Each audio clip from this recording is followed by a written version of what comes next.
आ गया भोजपुरी के power star Pawan Singh ji का एक और वायरल सॉन्ग का बोल है आरा की हवेली। इस सॉन्ग में पवन सिंह जी, उनके साथ अनुपमा यादव जी का मधुर आवाज़ है। गाने की राइटर प्रिंस प्रियदर्शी जी और म्यूजिक से सजाया है प्रियांशु सिंह जी ने। इस गाने में भोजपुरी की एक्ट्रेस आकांक्षा दुबे नज़र आएंगी, जो कि अब इस दुनिया में नहीं है। बहुत ही बड़े और बवाल सॉन्ग है।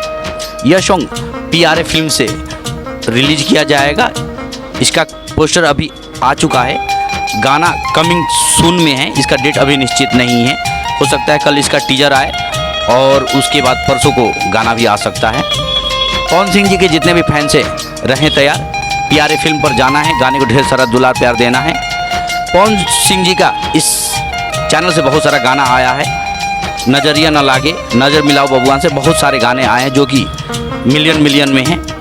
तो आप लोग रहे तैयार। PRA फिल्म पर जाना है, गाने को ढेर सारा दुलार प्यार देना है। साथ ही अगर आप हमारे चैनल पर नए हैं तो चैनल को सब्सक्राइब कीजिए, शेयर कीजिए, ढेर सारा दुलार प्यार हमें भी दीजिए। मिलते हैं अगले वीडियो में, तब तक के लिए बाय, लव यू।